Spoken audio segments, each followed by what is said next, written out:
ये अच्छी परंपरा है कि बजट से पहले सारे विधायकों से, मंत्रियों से सुझाव लिए गए हैं।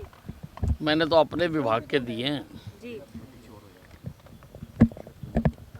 जो हम यमुनानगर में 800 मेगावाट का थर्मल पावर प्लांट लगाने जा रहे हैं, जिसकी हमने स्वीकृति प्रदान कर दी है, मैंने कहा है कि उसके लिए फंड्स का प्रावधान करना चाहिए ताकि फंड्स की कमी की वजह से वो प्रोजेक्ट कहीं भी उसमें रुके ना, वो चलता रहे।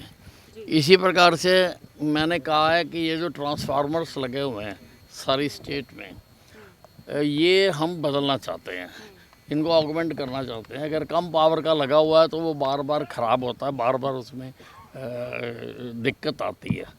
तो सारी स्टेट के मैंने कहा है चाहे फेज्ड मैनर में करें, परंतु हमें करना चाहिए। उसी प्रकार से ये जो कंडक्टर है, जो तार है, ये बहुत पुरानी लगी हुई हैं। जब लोगों के घरों में पंखा भी नहीं होता था तब का लोगों ने कनेक्शन लिया हुआ है।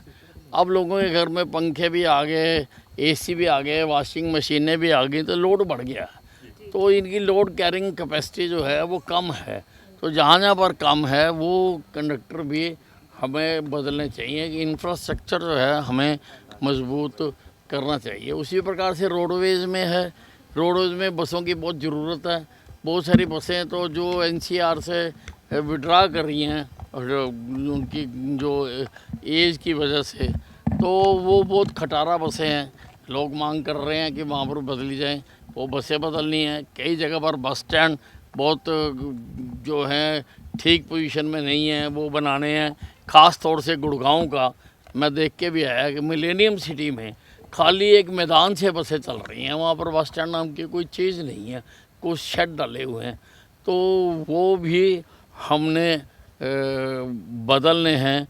उसी प्रकार से ईएसआई विभाग में तो उसके लिए मैंने प्रस्ताव रखा है कि जो अभी खाली एक पीएससीज बनी हुई हैं, उससे मज़दूरों को पूरा फ़ायदा नहीं हो रहा है और वो खाली रेफ़र करते हैं।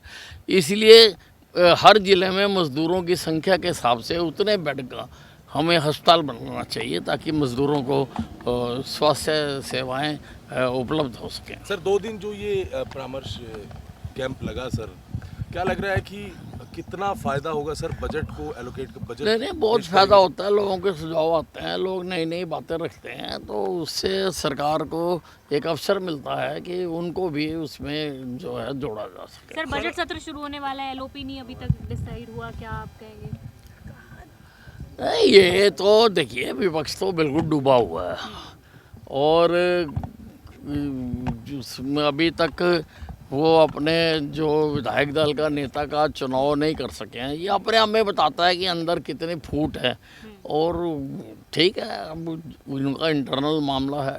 सर आप दोनों दिन इस बैठक में रहे थे, कर्जा कम करने को लेकर कोई किसी ने सुझाव दिया प्रदेश में? क्योंकि देखिए जब भी बजट आता है तो नहीं, बात तो रखी है पर वो सारा देखना होता है कि हमने सारा आगे भी बढ़ना है और क्या हमारे रिसोर्सेज हैं उसको देखकर ही कर्जे का होता है। और सरकार ने उसके लिए लिमिट तय की हुई है, लिमिट के अंदर ही रखा जाएगा।